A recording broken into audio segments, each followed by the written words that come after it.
is it any harder to tune things out when people are suggesting something's wrong with your character, that you did something wrong here?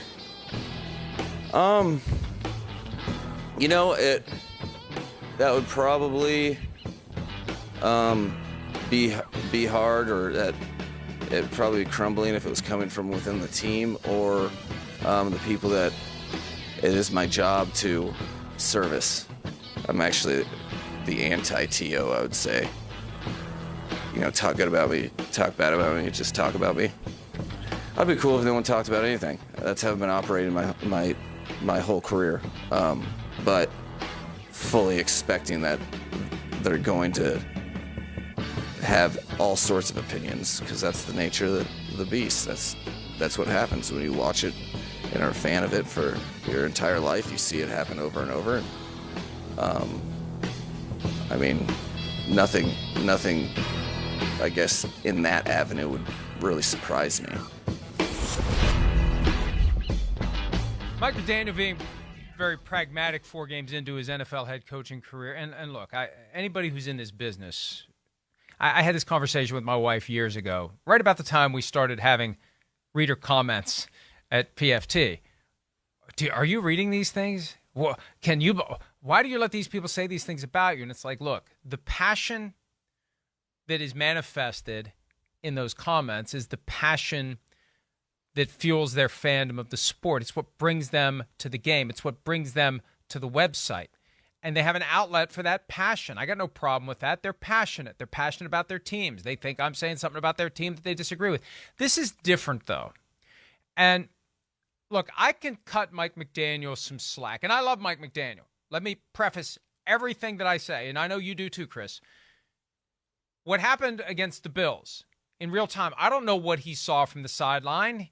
He's in a different perspective than the rest of us. We all who were watching the game saw Tua wobble and almost fall and a teammate hold him up. We don't know what Mike McDaniel's doing in that moment. We don't know if he sees that. He's thinking about the next play. He's talking. We don't know. I have the bigger issue with the absence of an adult in the room last week in the entire organization, whether it's Chris Greer, the GM, McDaniel, the head coach, Stephen Ross, who was suspended but still could have gotten word to somebody that I'm not real comfortable with the idea of Tua playing on Thursday night after what we saw on Monday. My bigger issue is that there was no one within that organization, which ostensibly is led in the locker room by Mike McDaniel, who even tried to make a persuasive case that they should just give Tua the night off and let him heal from whatever it was that had him wobbling on Sunday and had him on the injury report and had them call up Skylar Thompson and have him ready for the game. So they knew that Tua was iffy for some reason going into that game. That's my criticism of McDaniel, not Sunday, but Monday, Tuesday, Wednesday, and into Thursday. I hear you. It's not a good look for the Dolphins for sure.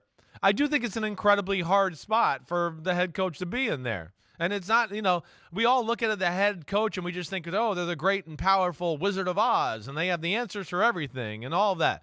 No, it's not as easy as that. You're explaining it the right way in a lot of things. There's a lot of different people that go into this to make the stew here and put a good football team out on the field every weekend. And with this, again, first off, I think, I look at it like this. McDaniel, he cares about his players. He cares about human beings. I've known him long enough to know that's for sure. He wants the best for Tua, but it's also in football world. And in football world, like you said, he's coming up with a game plan. Wait, defense, you're doing this. I got to manage the game, blah, blah, blah. I got to come up with the game plan. All the things that are going into all that. The doctors tell him he's clear and he's good to go. And Tua's telling him he's good to go. What else can he do? He's not a doctor where he's going to bring him in and go, I want to give you my own concussion test now and, stick your tongue out and say, he has to lean on some of the people in the area where he's not the expertise, let alone, hey, I know there's a culture. Like, player says he's okay and he wants to play. We look at it, hey, look at this tough SOB. Great for him. He wants to play. I love it. It's a badge of honor. It just came back to bite him in the ass in this one, especially with it being 4 days later, which, probably, of course, we know didn't help the healing process if there was the head injury there and all that too. So it's not a good look for the organization overall. But I can't sit here and like you're saying, totally blame Mike McDaniel here. This is where, again, the freaking doctor and the other doctor that got fired got to be the adults. That's what they're there for. They're not the McDaniel doesn't look at them every now and then and go, hey doc, what do you like on third down? I'll tell you about concussion protocol. You give me a third down call. Like, come on. That's where it's a little hard if you're the head coach or Mike McDaniel in that situation. This is one of the realities, too, of hiring a 37-year-old first-time head coach, because he walks through the door and there's a system in place that he is not comfortable disrupting. Sure, that's in his first month on the job. That's right. Right. This doctor's been here. These other people have been here. They know what they're doing. Right. Who am I? Right. I wasn't even working for this team 8 months ago. I was working for the 49ers. Who am I to turn everything upside down? So it's a lot of momentum to push back against. And this is why, and I wrote about this, and I've talked to people around the league about it. Owners don't get involved in these kinds of decisions. And I'm not saying they should. And this is an unprecedented situation.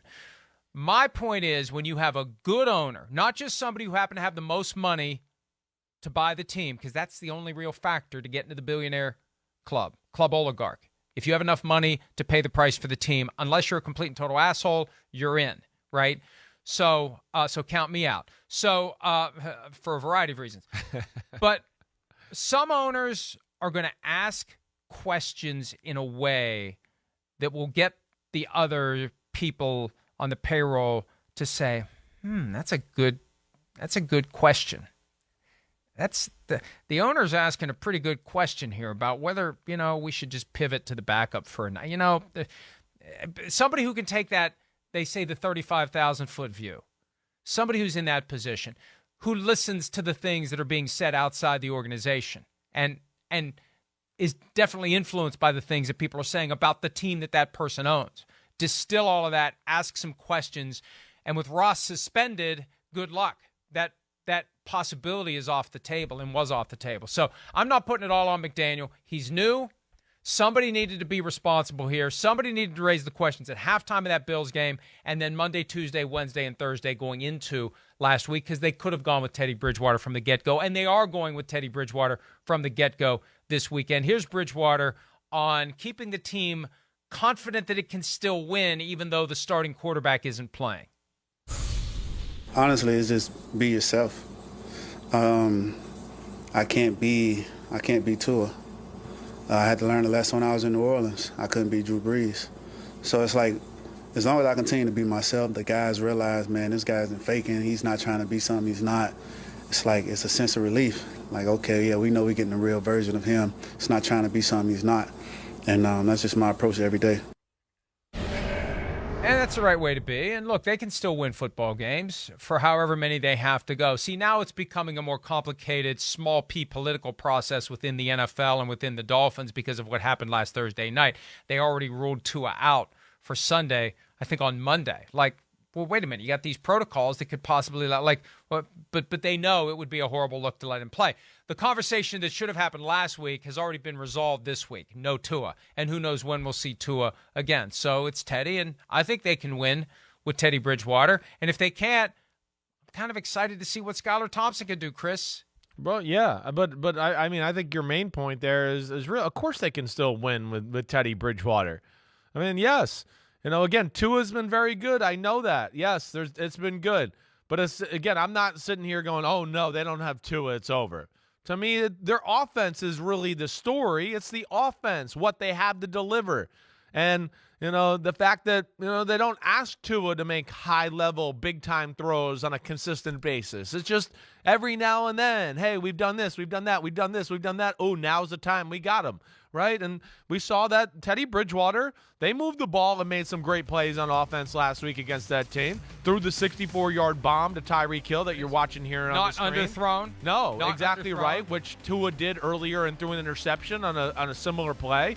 So, again, the Jets' defense is good. It's better than last year, but I still expect the offense and Teddy Bridgewater to certainly have some success here and move the ball with the way their scheme is and, of course, the talent they got around them. What happened last Thursday night was so troubling and disturbing and just knocked us all sideways. I forgot how awesome those Bengals uniforms were. Yeah, they were great, like that right? became an afterthought. A Right. week later, I think I can say with a high degree of confidence, those uniforms are badass, and I hope they trot them out at least once or two more times this season. Hi, it's Mike Florio. Thanks for watching PFT on YouTube. Hit subscribe for the latest news and analysis from Pro Football Talk.